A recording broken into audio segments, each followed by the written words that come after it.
2500க்கும் அதிகமான பேர்கள் வந்து கலந்து கொண்டு பங்கேற்று அதில் எந்த பகுதியிலிருந்து கொஞ்சம் கொஞ்சம் கூடுதலான குடும்பங்கள் வந்திருக்கிறாங்க என்பதை நாங்கள் பதிவு செய்து தெரிந்து கொண்டு அதில் ரெண்டாவதாக இங்கேருந்து தாம்பரத்தில் போய் ஒரு 40 நாள் தங்கியிருந்து அங்கே கூட்டம் நடத்தி, பிறகு நுங்கம்பாக்கத்தில் ஸ்டேஷனுக்கு பக்கத்தில் ஒரு இடம் எடுத்து அங்கே 40 நாள் தங்கியிருந்து அங்கே ஒரு கூட்டங்கள் நடத்தி, இங்கே வந்த பொழுது ஒரு கனவு ஆண்டவருக்குள் வைத்து, இந்த பட்டணத்தின் எனக்கு அந்த காலத்தில் ஒரு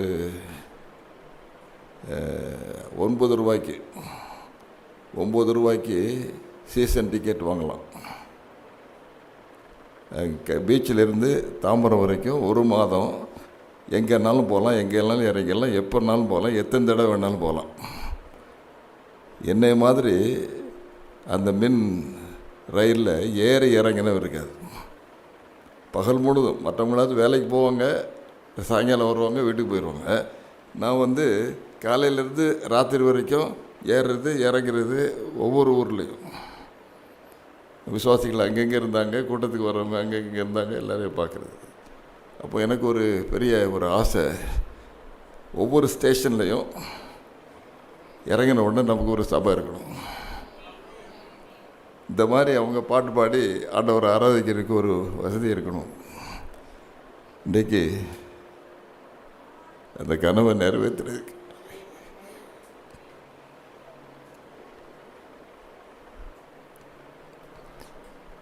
இந்த பக்கத்தில் மட்டும் இல்லை, நேற்று காசிமேடுன்னு ஒரு ஊரை கடந்து திருவற்றியூருக்கு போனேன் ராத்திரி. இந்த போதவர் சொல்லிட்டு வராரு, நான் அங்கே ஹோப் சேனலில் கொஞ்ச நாள் என் காரியங்களை பார்த்துட்டு இருக்கும்போது ஒவ்வொரு ஸ்டேஷனில் இறங்கின உடனே அங்கே நமக்கு ஆண்டவருடைய பிள்ளைகள். அது மாத்திரம் இல்லை, இங்கேருந்து இந்த பக்கம் திருவள்ளூர் திருத்தணி வரைக்கும் ஒரு ஊர் வரைக்கணும். இங்கே திருவொற்றியூர் அங்கே இங்கேருந்து போய் கும்மிடி பூண்டி வரைக்கும் ஆண்டவர் ஆச்சரியமான காரியங்களை நடத்தி அவருடைய விசுவாச பிள்ளைகளை கொண்டு வந்து சேர்த்திருக்கிறார். இன்றைக்கு இங்கே நீங்கள் பாட்டு பாடிக்கிட்டு இருக்கிற மாதிரி சிறிய அளவிலும் பெரிய அளவிலும் ஆண்டவருடைய பிள்ளைகள் பல இடங்களில் கூடியிருக்கிறார்கள். அதே மாதிரி இங்கே சென்னை கடற்கரையிலிருந்து கன்னியாகுமரி வரைக்கும் ஆண்டவருடைய சபைகள் ஏற்படுத்தப்படணும் அப்படின்னு சொல்லி என்னுடைய அளவுக்கு இங்கிருந்து ஒவ்வொரு ஊராக பெரிய பட்டணம் 100 மைல் தாண்டினோடனே ஒரு பெரிய பட்டணம் இருக்கும், 50 மைல் வந்தால் ஒரு தாலுகா பட்டணம் இருக்கும். அதை கன்னியாகுமரி வரைக்கும் அதை நடத்திடணும் அப்படின்னு சொல்லி போய் முதல்ல மதுரையில் ஒரு மீட்டிங் நடத்தி, விருதுநகர், கோயில்பட்டி, சாத்தூர், பாளையங்கோட்டை, நாசரேத், ஸ்ரீவைகுண்டம், திருச்செந்தூர், உடன்குடி, திசைவிளை, மெஞ்ஞானபுரம் 40 நாள். இந்த பக்கத்தில் தஞ்சாவூர், ஈரோடு, கோயம்புத்தூர், மேட்டுப்பாளையம், நீலகிரி. ஆண்டவர் எல்லா இடங்களிலும் இந்த சத்திய விதைகள் விதைக்கப்படத்தக்கதாக கிருபை செய்து இன்றைக்கு ஆண்டவருடைய சபை இந்த அளவுக்கு இயங்கிக் கொண்டிருக்கிறது. இது பல மடங்கு அதிகமாக ஆசீர்வாதமாக நிறைவேற வேண்டும் என்பது என்னுடைய விருப்பம். இந்த நேரத்தில் இங்கே வந்திருக்கக்கூடிய விசுவாச குடும்பங்களுக்காக நான் ஆண்டவருடைய சமூகத்தில் நன்றி செலுத்துகிறேன். நீங்களும் ஆண்டவருக்கு மகிமையாக உண்மை உத்தமமாக நீங்கள் ஆராதனைகளில் கலந்து கொண்டு ஆசீர்வாதம் அடைந்து போவதோடு சேர்த்து எப்படியாவது உங்களுடைய வாழ்க்கையில் உங்கள் காலத்தில் இன்னும் 2 பேர் சபையில் வந்து சேரத்தக்கதாக ஊழியக்காரர்களுக்கும் போதர்களுக்கும் உதவி செய்யுமாறு உங்களை அன்போடு நான் வேண்டிக் கொள்கிறேன். இந்த ஆராதனையில் எப்படியும் வந்து பார்த்து கலந்துக்கிடணும்னு சொல்லி எனக்கு மிகவும் விருப்பமான ஒரு போதகர் மடிப்பாக்கத்திலிருந்து அவர் அங்கே உள்ள சபையில் அரைகுறையாக நடத்தி முடித்து இன்றைக்கி சம்மதம் கேட்டு இங்கே வந்துடுவேன் அப்படின்னு சொல்லியிருந்தார். அவர் வந்துட்டார். அதனால் அவங்க மாமா, தாயாருடைய மாமா, அவங்க இன்றைக்கி இங்கே நம்ம மத்தியில் இருக்கிறது மிகுந்த சந்தோஷம். ஆண்டவர் அவர்களையும் அவருடைய ஊழியத்தையும் ஆசீர்வதிப்பார்கள். சீக்கிரமாக நான் ஒரு 3 காரியத்தை சொல்ல போகிறேன். லூக்கா 10ஆம் அதிகாரத்தை திறந்து வைத்தால் அதை சம்பந்தப்படுத்தி நான் சொல்லக்கூடிய காரியங்கள் இருக்கும். கூடுதலான விவரங்களை நாம் சொல்ல தேவையில்லை. தொட்டு தடவி சொன்ன மாத்திரத்திலே உங்களுக்கு நல்லா புரிஞ்சிடும். ஆராதனையிலே மற்ற காரியங்களுக்கு நாம் அதிகமாக நேரம் எடுத்ததுனால நான் நீண்ட பிரசங்கம் செய்வது அது முறையல்ல. 2 வாளி தண்ணி எடுக்க போச்சான். தண்ணி எடுக்கும்போது ஒன்றுக்கு ஒன்று பேசிக்கிட்டோம். இது மனோவர்ண செய்து எழுதப்பட்ட கதை, நடக்கிறதில்ல, ஆனால் நடக்கிறது. ஒன்றுக்கு ஒன்று பேசும்போது சொல்லித்தான், எத்தனை தடவை போய் தண்ணி அள்ளிட்டு வந்தாலும் வெறும் பக்கெட்டாக நம்ம திரும்பி கிணத்துக்கு போக வேண்டியிருக்கு அப்படின்னு சொன்னேன். எத்தனை தடவை வந்து அள்ளிட்டு போனாலும் எப்போ பார்த்தாலும் நம்ம திரும்பி வரும்போது வெறும் வழியை தூக்கிட்டு வர வேண்டியிருக்கு அப்படின்னு சொல்லித்தான். அடுத்த வழி சொல்லித்தான், அடாடா உனக்கு தெரியல, எத்தனை தடவை நம்ம வெறும் வாளியோடு இங்கே வந்தாலும் வாளி நிறைய தண்ணியை மாறிக்கிட்டு வீட்டுக்கு போகிறோம். அதை யோசித்து நீ பார்த்தியா அப்படின்னா, இன்றைக்கி எத்தனை முறை கோயிலுக்கு வந்திருக்கோம், எத்தனை முறை போயிருக்கோம். வெறும் வாளியை கொண்டு வந்திருக்கேன் அப்படின்னு சொல்லி நினைக்கிறவங்க இருந்தீங்களா? இந்த கதையில் இங்கிருந்து போகும்போது வாளி நிறையா வாரிட்டு போகிறதுக்கு ஆண்டவர் ஆசீர்வாதத்தை வச்சுருக்கேன்.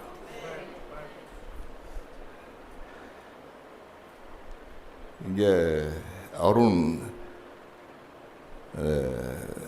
என்னை பார்த்து ஒரு சின்ன விளம்பரம் போடணும்னு பார்த்து ஒரு தலைப்பு கொடுங்கன்னு சொன்னார். நான் எங்கேயோ பிரயாணம் செஞ்சிட்டு இருந்தேன் தொலைபேசியில். உடனே யோசித்த உடனே வாளி நிரம்பிய வாழ்க்கைக்கு வழிமுறைகள்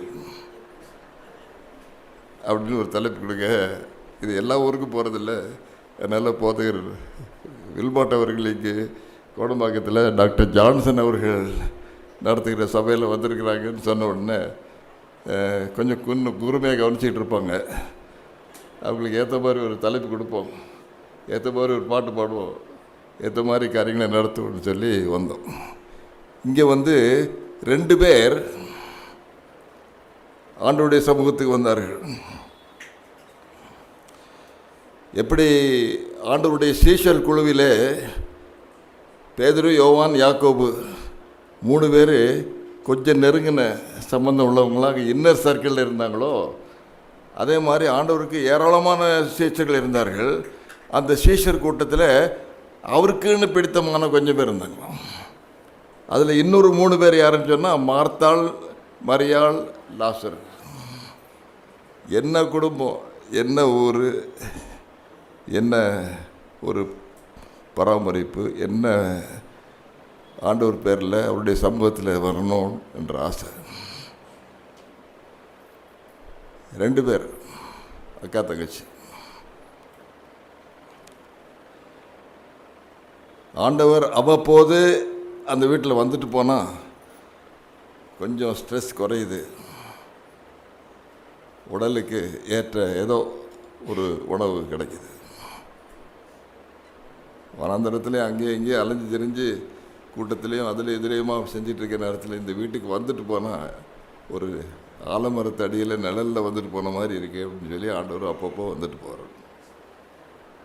வந்துட்டு போனால் இந்த அக்காவும் தங்கச்சியும் சேர்ந்து கொடுக்குற பராமரிப்பு, அவங்க அண்ணனோ தம்பியோ அவர் ஓடி போய் கடையில் சொன்ன உடனே வாங்கி கொண்டு கொடுத்து என்னெல்லாம் பண்ணாங்களோ தெரியாததெல்லாம் நீங்கள் வந்து 10ஆம் அதிகாரத்தில் இந்த கதையை வாசிக்கும் போது யோசித்து பார்க்க வேண்டியது. ஆண்டவர் வந்த உடனே அந்த கூட்டமாக சேர்ந்து மரியாள் வந்து ஒரு நாற்காலி இழுத்து போட்டு உட்காந்தான்னு ஒருத்தர் சொன்னார். நான் சொன்னேன், மரியாள் அப்படி அந்த காலத்தில் நாற்காலிலாம் போட்டு உட்கார்றதுக்கு வசதி இல்லை, ஏதோ ஒரு பாயோ அல்லது ஏதோ ஒன்று விரித்து ஆண்டவருடைய பாதத்தின் கீழே வந்து உட்கார்ந்தேன். கொஞ்ச நேரம் ஆச்சு.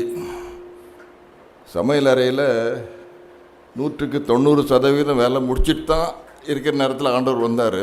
இன்னும் ஒரு 10% இருக்குது. அதில் முடிக்கணும் அப்படின்னு சொன்னால் தங்கச்சியும் சேர்ந்தால் நல்லாயிருக்கும் அப்படின்ற ஒரு ஆசை. ஆனால் தங்கச்சி நேரம் வந்த உடனே அவள் ஆண்டவருடைய பாதத்தை தெரிஞ்சடித்து அங்கே உட்காந்துட்டான்.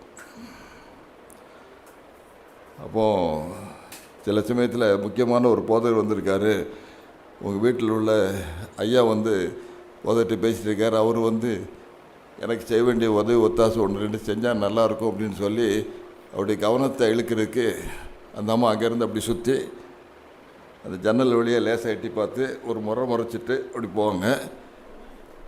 அவருக்கு தெரியணும், தெரியல. உடனே என்ன செய்யணும், அடுத்த ட்ரிப்பு இன்னொரு அணுகுமுறையை கையாடவும் அப்படின்னு சொல்லி அங்கேருந்து ஒரு தவறுதலாக இல்லை, வேணும்னு ஒரு கரண்டியை கிளப்பு. அது மணி அடித்த மாதிரி சத்தம் கேட்கணும், உட்காந்துருக்கணும். என்னடான்னு சொல்லி உடனே இயேசு கிறிஸ்து சேர்ந்து திரும்புகிற மாதிரி இருக்கணும். அதுக்கும் இவர்கிட்ட உட்காந்துருந்தவங்க ஒன்றுமே அசையலை. கடைசின்னு பார்த்தாங்களா, அந்த அம்மா ஒரு பானையை போட்டு சத்தம் கொஞ்சம் அதிகமாகட்டும். ஒருத்தர் எழுதுகிறாரு, 5வது சட்டியை கீழே போட்ட உடனே இவருக்கு என்னடா இது 5 தடவை சத்தம் கேட்குதுன்னு சொல்லி இப்படி திரும்பி பார்த்தா, ஓஹோ அப்படி இப்போ கேட்டிருக்காரு. அதுக்கும் போகல. ஒன்று இனி நான் நேராக போய் முகத்துக்கு முகம் சொல்ல வேண்டியது சொன்னால் தான் காரியம் நடக்கும் அப்படின்னு சொல்லிட்டு அது மார்த்தாள் நேராக அங்கேருந்து வந்து நேராக மரியாதை பார்த்து தட்டி எழுப்பி, என்ன இங்கே உட்காந்துட்டு இருக்காரு, இங்கே வேலை கிடக்குது, வந்திருக்கவர் யார் தெரியுமோ, அவருக்கு என்ன சாப்பாடு கொடுக்கணும், என்னெல்லாம் நான் செஞ்சிட்ருக்கேன், தனியாக விட்டு இங்கே வந்து உட்காந்துட்ருக்கேன் அப்படின்னு சொல்லி கேட்காம வந்தவ ஆத்திரத்தில் அவரை பார்த்துக்கிட்டு, போதகரே இது நியாயமா, உங்கள் கவலை இல்லையா, போதகரை பார்த்து உங்கள் கவலை இல்லையா, ஏன் நான் சொல்கிறேன் அப்படின்னு சொன்னால், உலகத்தில் ஏற்படக்கூடிய நெருக்கடி, அங்கலாய்ப்பு, வேலை அலசடிப்பு, அங்கே இங்கே போய் டிராஃபிக்கு அதில் இதில் எல்லாம் வாரம் முழுவதில் அங்கங்கே இருந்து வந்துட்டு இங்கே வந்து உட்காந்தா ஆண்டவர் வந்து நீ அநேக காரியங்களை குறித்து கவலைப்பட்டுக்கல. வாரம் முழுதும் நம்ம இங்கே அங்கேயுமா போய் அதை இதையே செஞ்சு, இப்போ என்ன எடுத்துக்கிட்டிங்கனாலும் நேற்றெல்லாம் எனக்கு ராத்திரி வந்த உடனே ஒரு மாதிரி அந்த ஒரு நாள் ஆண்டவருடைய பாதத்தில் வந்து உட்கார்றதுக்கு ஒரு தருணம் கிடைக்குதுன்னு சொன்னால் எல்லாத்தையும் மறந்துட்டு, மார்த்தாளே நீ அநேக காரியங்கள் குறித்து கவலைப்பட்டு கலங்குகிறாய், தேவையானது ஒன்றே. மரியாள் தன்னை விட்டு எடுபடாத நல்ல பங்கை தெரிந்து கொண்டாள். அந்த நல்ல பங்கை தெரிந்து கொண்ட ஆண்டவருடைய பிள்ளைகளுக்கு பரலோகம் மாத்திரமே கொடுக்கக்கூடிய நிரந்தர சமாதானம். வாரம் முழுவதும் இருக்கிற நெருக்கடியே அதில் அங்கலாய்ப்பு எல்லாத்தையும் அப்படி குறைச்சி இங்கேருந்து போகும்போது வாழை நிரம்பின ஒரு வாழ்க்கையை நடத்துவதற்கு ஆண்டவர் நம்மை ஆசீர்வாதத்தோடு அனுப்புவதற்கு திட்டமாக. அதே 10ஆம் அதிகாரத்தில் இன்னொரு கதை போட்டிருக்கு. அதுக்கு மேலே மேல கதை. ஒருவன் எருசலேமிலிருந்து எரிகோவுக்கு பிரயாணமாக போனான். போகிற பாதையில் கள்ளர் கையில் அகப்பட்டு அவனை அடித்து உதச்சி இருந்த காசு பணத்தை பறிச்சுக்கிட்டு குட்டுவீராக அந்த ஓரத்தில் தள்ளி போட்டு போயிட்டான். ஆண்டவர் சொல்கிறார் கதை. அப்போ அந்த வழியாக கோயில் வேலையை முடிச்சுட்டு வீட்டுக்கு போயிட்டு இருந்த ஒரு ஆசாரியன்,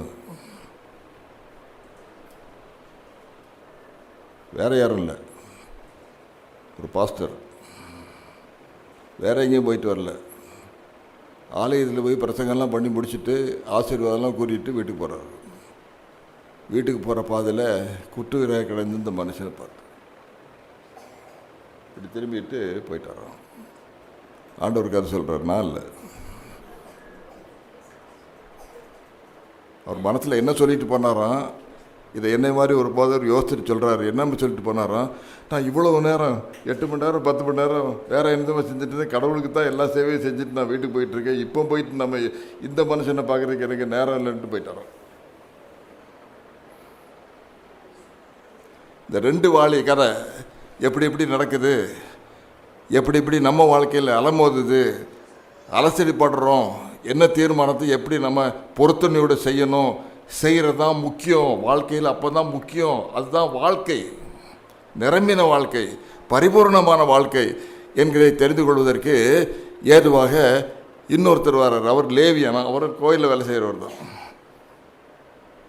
இன்னொரு விதமாக சொல்லுவாங்க, இவர் ஒரு போதையர், அவர் ஒரு போதையர்.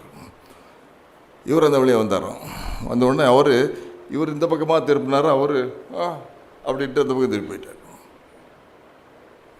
ஏன் அப்படின்னு சொல்லி அதை பற்றி எழுதும்போது சொல்கிறாரு, நான் என்ன அவசரத்தில் நான் எங்கே போகிறேன் தெரியுமா, கோயிலுக்கு போகிறேன், ஆண்டவருடைய வேலையை செய்ய போகிறேன், அவர்கிட்ட போய் இந்த 10 மணி நேரம் வேலை செய்ய வேண்டியிருக்கு, அந்த 10 மணி நேரம் வேலை அவருக்கு செய்ய வேண்டியிருக்க நேரத்தில் இங்கே போயிட்டு இவனுக்கு நான் உதவி செஞ்சுட்டு இருக்கேன், நேரமாக இருக்குன்ட்டு போயிட்டான். நியாயம்தான், வாதத்துக்கு சரிதான். ஆனால் ஆண்டவருடைய தராசில் நிற்காது, ஆண்டவருடைய தராசில் நிற்காது. இன்றைக்கி இந்த ஆராதனையில் வந்திருக்கிற யாராக இருந்தாலும் சரி தான், அல்லது என் சத்தத்தை பல இடங்களிலிருந்து கேட்டுக்கொண்டிருக்கிற யாராக இருந்தாலும் சரி தான், உங்கள் வாழ்க்கை ஆண்டவருடைய சமூகத்தில் வரும்போது எப்படி வருகிறது, அங்கிருந்து எப்படி போக போகிறது. அநேக காரியங்களை குறித்து கவலைப்பட்டு கலங்கி அங்கலாய்ப்பிலையும் கவலையிலையும் பயத்திலையும் நெருக்கடியிலையும்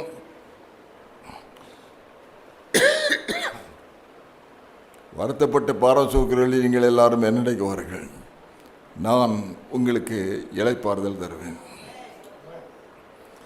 அந்த இளைப்பாறுதலை கொடுக்கக்கூடிய ஆண்டவர் என்னை பொறுத்த மட்டில் அந்த பரம இளைப்பாறுதலையும் மன நிறைவையும் மன மகிழ்ச்சியையும் பரலோகம் மாத்திரமே தரக்கூடிய ஆசீர்வாதங்களையும் நமக்கு வாழி நிரம்ப கொடுத்து வரப்போகிற வாரத்தில் நாம் நம்முடைய வாழ்க்கையை சிறப்பாக நடத்துவதற்கு நம்மை தகுதிப்படுத்தி நடத்த வேண்டும் என்பது என்னுடைய தாழ்மையான விருப்பமும் ஜெபமாக இருக்கிறது.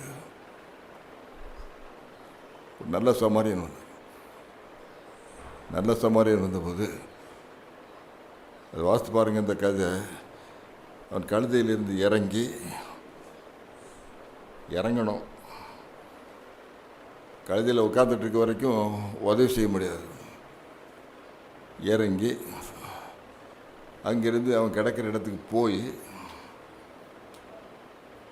எங்கேயோ நின்று அப்படி பார்த்தேன் அப்படின்றது இல்லாமல் முழங்கால் போட்டிருப்பானோ அல்லது அவனை மாதிரி அங்கேயே படுத்தானோ தெரியாது.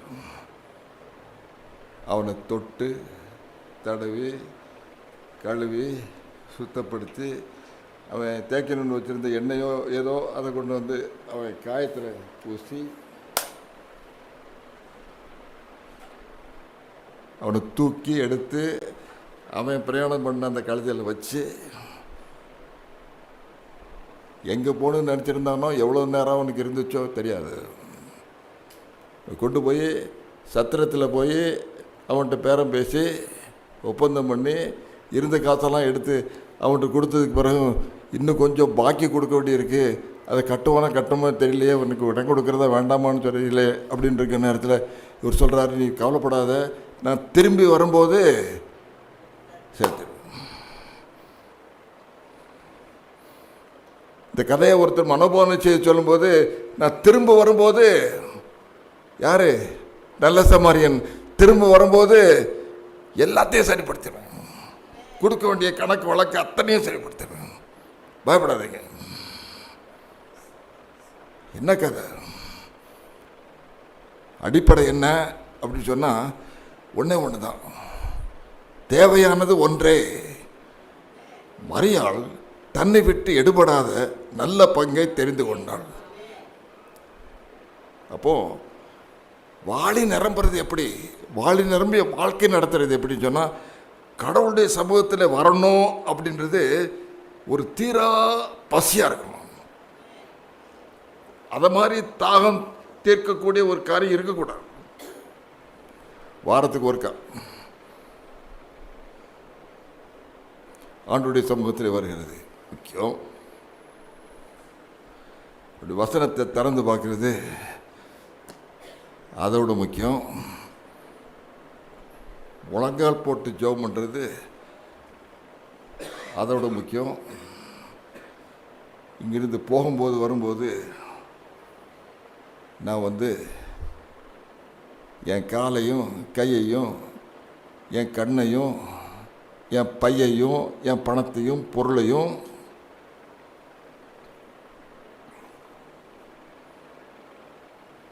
அது உடற்பயிற்சி செல்வது போல, மனிதனுடைய வாழ்க்கையில் நம்ம சுகமாக வாழ்கிறதுக்கு நம்ம உடற்பயிற்சி எப்படி தேவையோ, உணவு எப்படி தேவையோ, சுவாசம் எப்படி தேவையோ, சுகமாக நம்ம தங்கி இருக்கிறதுக்கு ஒரு இடம் வேணுன்றது எப்படியோ, அதே மாதிரி ஆண்டவருடைய பிரசன்னம், அவருடைய உணவு, அவருடைய சமூகம், ஜபம்,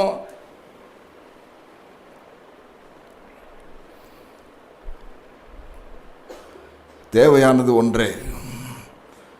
மரியாள் தன்னை விட்டு எடுபடாத நல்ல பங்கை தெரிந்து கொண்டாள். இன்றைக்கு இந்த குழந்தைகளை ஆண்டவருடைய சமூகத்திலே பிரதிஷ்டை செய்து அந்த குழந்தைகளை ஆண்டவருடைய சமூகத்திலே ஆசீர்வதிக்கத்தக்கதாக நாம் எல்லாரும் நல்ல முறையில் ஆண்டவர் நடத்தினார். இந்த 127, 28 சங்கீதங்களை எடுத்து கடைசியாக பாருங்கள். அதில் நமக்கு இன்னொரு முக்கியமான காரியம் சொல்லப்பட்டிருக்கு. வாளி நிரம்பணும் அப்படின்னு சொன்னால் குடும்பம் ஆசீர்வாதமாக இருக்கணும். 127, 28 சங்கீதத்தில் சபை கூடி வருகிற ஆண்டவருடைய பிள்ளைகளுக்கு ஆண்டவர் கொடுக்குற ஆலோசனை, கணவன், மனைவி, பிள்ளைங்க, குழந்தைகள், பெரியவர்கள் யாரும் கர்த்தர் வீட்டை கட்டாராகில் அதை கட்டுகிறவர்களின் பிரயாசம் விருதான்னு சொல்லி 27 சங்கீதம் ஆரம்பிக்கும்.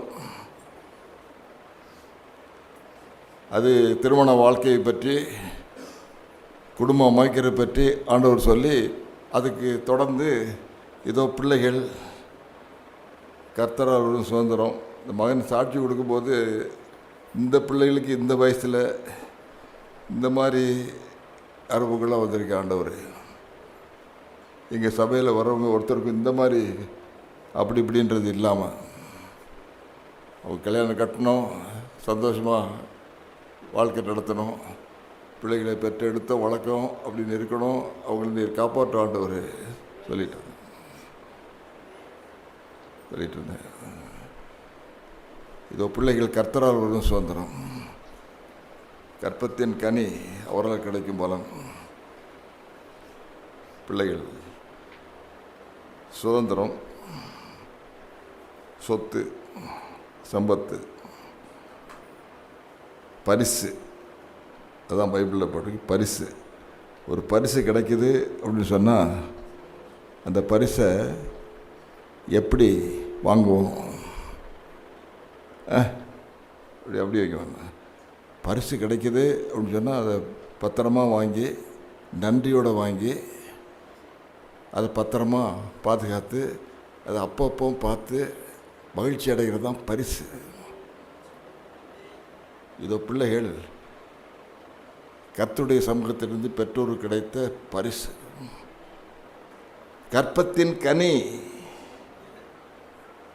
ரெண்டாவது, பிள்ளைகளை பற்றி ஆண்டவர் சொல்கிறது பரிசு மட்டுமல்ல, அது கனி.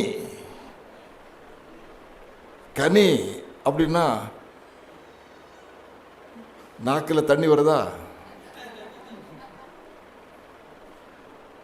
கனி அப்படின்னு சொன்னால் சாப்பிடணும், ருசிக்கணும், இனிக்கணும்,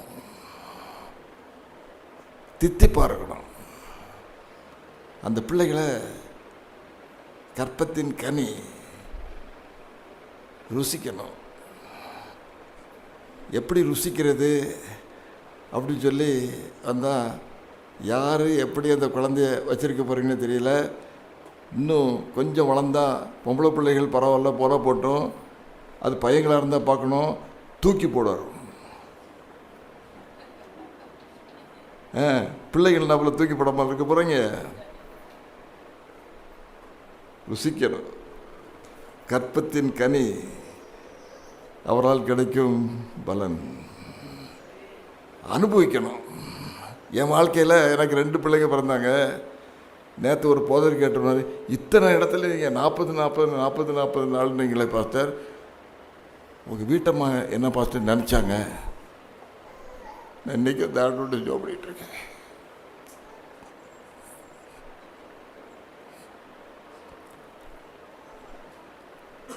வீட்டை விட்டு பயப்பட கைமா வெளியேறி போகும்போது பிள்ளைங்க தூக்கிட்டு தான் இருப்பாங்க. எல்லா இடத்துலையும் போய் கடவுளை ஒழித்து செய்கிறோன்னு ஒழித்து செஞ்சுட்டு வீட்டுக்கு திரும்பி வரும்போது பிள்ளைகள் தூக்கிட்டு இருப்பாங்க. ஒன்று தான் என் பிள்ளைங்களுக்கு என்னை பற்றி தெரியும். என்னென்னா, எங்கள் அப்பா வரும்போதும் போகும்போதும் நாங்கள் தூங்கிட்டு இருப்போம்.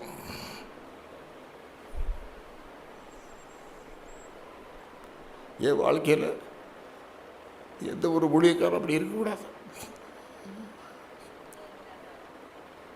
வீட்டில் இருந்து அந்த பிள்ளைகளை பார்த்துட்டு அவர் சொன்னார், நேற்று நாங்கள்லாம் அவங்கள கூட்டிகிட்டே கோயிலுக்கு போகிறோம், கூட்டிகிட்டே கோயிலுக்கு வர்றோம், பள்ளிக்கூடத்தில் கொண்டு விட்றோம், பள்ளிக்கூடத்தில் விடுறோம். என் விருப்பம் தான் என்னை மாதிரி அந்த பிள்ளைகள் வந்து அலசடிப்படக்கூடாது. ஆண்டவரே அவங்க வீட்டில் வளரணும், வீட்டில் இருந்து பள்ளிக்கூடத்துக்கு போகணும், வீட்டில் வந்து சாப்பிடணும், இந்த அம்மா அப்பா ரெண்டு படுக்கணும், கோயிலுக்கு வாரம் வந்துடணும். இன்றைக்கி ஊரெல்லாம் பள்ளிக்கூடத்தை திறந்து அதை திறந்து எது திறந்து எல்லோரும் வாங்க போங்க வேலை செய்ய வைக்கணும், என்னெல்லாமோ.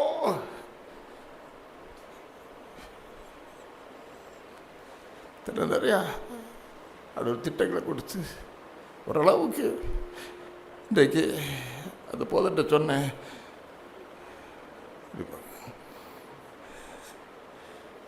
எங்களுக்கு பயிற்சி கொடுத்த பெரிய பெரிய தலைவர்கள் சொல்லி கொடுத்தாங்க, நீங்கள் கடவுளுடைய ஊழியத்துக்கு ஒப்பு கொடுத்தவர்கள். வீட்டில் மனைவியை பார்த்தேன், பிள்ளைங்களை பார்த்தேன், அங்கே இருந்தேன் இங்கே இருந்து சொல்லக்கூடாது, 24 மணி நேரமும் நீங்கள் கடவுளுடைய வேலையை செய்யணும். அதுன்னு 24 மணி நேரம்ல 2 கூட இன்னும் 26 மணி நேரமாக சேர்த்துங்கன்னு சொல்லி ஓடி ஆடி வேலை செஞ்சேன். ஆனால் இன்னைக்கு நான் பைபிளை பார்த்து படிக்கும்போது, ஒரு நல்ல கணவன் வீட்டை மறக்கக்கூடாது, மனைவியை மறக்கக்கூடாது, பிள்ளைங்களை மறக்கக்கூடாது. இன்றைக்கி நான் நடத்துகிற ஊழியர் கூட்டத்தில் முதன்னு வீட்டை கவனிங்க, மனைவியை கவனிங்க, சந்தோஷமாக வாழ்க்கை நடத்துங்க, பிள்ளைகளை அன்பாக கவனிங்க, பள்ளிக்கூடத்துக்கு கூட்டிகிட்டு போங்க, வீட்டில் கொண்டு வந்து சேருங்க. மீதி நேரம்லாம் கண்ணு கருத்துமாக கடவுளுடைய ஒழித்து செய்யுங்க, கடவுள் ஆசீர்வதிப்பார். போதும், செஞ்சால் போதும். கற்பத்தின் கனி அவரால் கிடைக்கும் பலன். வாலிப வயதில் ஏதோ அவர்கள் உங்களுடைய கரங்களிலே அம்புகளைப் போல் இருக்கிறார்கள். அம்பு அப்படின்னா என்ன அர்த்தம்? அதுக்கு ஒரு லட்சியம், குறிக்கோள். இந்த பிள்ளை பிறக்க முன்னாலேயே ஆராய்ச்சி செய்து பார்த்து இவ்வளோ நீளத்துக்கு பேர் எழுதி வச்சுருக்காங்க. நல்ல வேளை என் கையில் போதல் கொடுக்கல, நான் மறந்துருப்பேன், பாதி மறந்துருப்பேன். அது ஒன்றுக்கு சொல்லியிருந்தாலும் மறந்துருப்பேன். 2 குழந்தைகளுக்கு பேரை சொல்லணும்னு முடிஞ்சிருக்காது, இப்போ முடிஞ்சிருக்காது. நல்ல வேளை அவர் பொறுப்பெடுத்துக்கிட்டார்.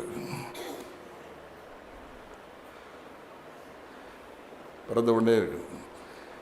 நாளைக்கு இந்த பிள்ளைங்க என்ன மாதிரி ஆக போகுதோ தெரியல. அம்மா மாதிரி படித்து வரப்போதோ, அல்லது அப்பா மாதிரி லைனில் அந்த லைனில் படித்து வரப்போகுதோ, என்ஜினியர் ஆக போகுதோ, சாஃப்ட்வேர் இருக்க போதோ, நர்ஸ் ஆக போதோ, டாக்டர் ஆக போதோ. அம்பு அம்பு பிள்ளைகள் கர்த்தரால் வரும் சுதந்திரம், கற்பத்தின் கனி அவரால் கிடைக்கும் பலன். வாழ வயதில் வளர்கிறவர்கள் பலவான் கையில் இருக்கிற அம்பு கோப்பாக இருக்கிறார்கள்.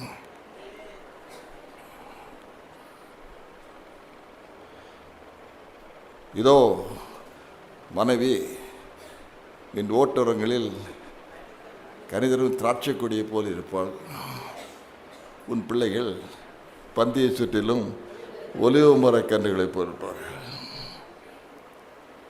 கன்றுகள், கன்றுன்னா செடி, சின்ன வளர்கிற கொடி. ஒரு கன்று, ஒரு கொடி, ஒரு செடி நல்லா வளரணும் அப்படின்னு சொன்னால்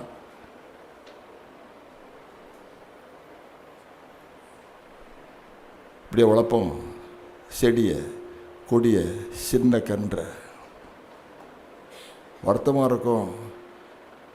சில அப்பா, ஏன் சில அம்மா கூட ஊண்ட உடனே கோவம் அப்படி வரும். போய் சோத்தோட தள்ளி ஒரு மிதித்து உருட்டுறது. பந்தா பிள்ளையா?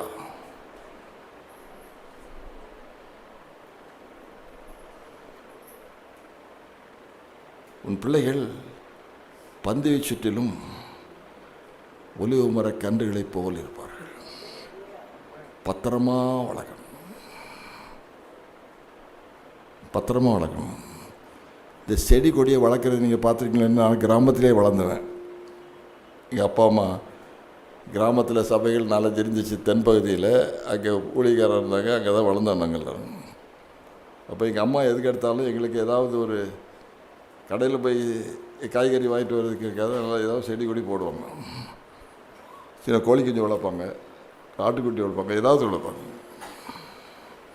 அதை வச்சு தான் அவங்க எங்களுக்கு சாப்பாடு கொடுத்து நாங்கள் 5 பேர் எங்களை வளர்த்தாங்க. அப்போ பூசணி விதையை போட்டு அது வளரும். வளர்ந்து வந்தால் அந்த கொடி விடுற பார்த்து இருப்போம். அந்த கொடி விடும்போது அந்த கொடி இப்படி இப்படி நம்ம தோட்டத்திலே இப்படி இருந்தால் நல்லாயிருக்கும் அப்படின்னு நினைப்போம். அது ராத்திரி படுத்து தூங்கிட்டு நீங்கள் வந்தீங்கன்னா அந்த கொடி அடுத்த வீட்டுக்கு போயிடும். அடுத்த வீட்டுக்கு போனோடனே என்ன செய்வோம்? பிள்ளைகள் வளர்ந்து வர நேரத்தில் இங்கே தான் ஓடும், அதை இதுன்னு தான் செய்யும். அதுக்காக நல்லா வச்சுக்கோங்க, பெற்றோர்கள் நல்லா வச்சுக்கோங்க. இந்த 2 பிள்ளைங்களை எப்படி வளர்க்க போகிறாங்கன்னு தெரியல. ஒன்றை வளர்க்குறதே போதுன்னு இருக்கும். 2 இருக்குது. ஒலிவ மர கன்றுகளை போல் அதை அப்படி எடுத்து அந்த கொடி பிடிச்சிடும், நரம்பு பிடிச்சி சுற்றிடும், அடுத்த வேலையில் போய் பிடிச்சிடும். அதை அப்படி மெல்ல எடுத்து அப்படி வெளில கொண்டு இந்த பக்கம் போட்டு அதை எங்கேயாவது சுற்றி விட்டா தான் அது அப்படி விடணும். ஊர் உலகத்தில் போயிடாம, மாம்சம் பசாசு கொண்டு போயிடாம பத்திரமா நாளும் பொழுதும் ஜெபம் பண்ணி கண்ணுக்கு அர்த்தமாக குழந்தை வளர்க்கணும். இதோ கர்த்தருக்கு பயப்படுகிற மனுஷன் வீரமாய்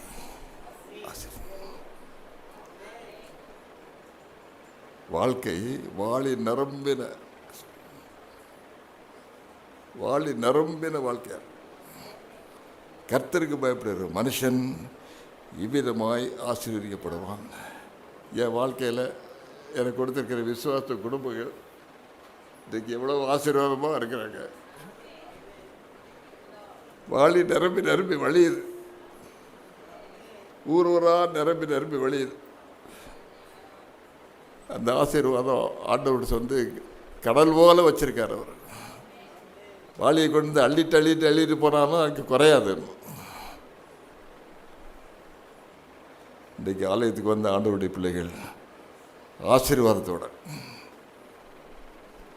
வாளி நிரம்பின வாழ்க்கையை சிறப்பாக நடத்துவதற்கு வழிமுறைகளை நீங்கள் கற்றுக்கொண்ட அந்த மனநிறைவோடு ஆண்டவருக்கு உங்களை ஒப்பு கொடுத்து பொருத்தனையோட தனிப்பட்ட வாழ்க்கை நடத்துகிறவர்களாக இருந்தாலும் சரி, வயதானவர்களாக இருந்தாலும் சரி, வாலிபர்களாக இருந்தாலும் சரி, குழந்தைகளாக இருந்தாலும் சரி,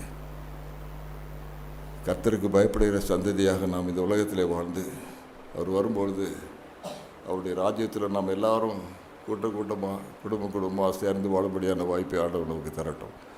அப்படிப்பட்ட பெரிய ஆசீர்வாதத்தை ஆண்டவர் உங்களுக்கும் நம்முடைய சபைக்கும் என்னோடு கூட அமர்ந்திருக்கிற போதர்களுக்கும் அவருடைய குடும்பங்களுக்கும் கொடுத்து எப்பொழுதும் ஆசீர்வதிப்பாராக. கர்த்தருடைய நாமத்துக்கு ஸ்தோத்திரம்.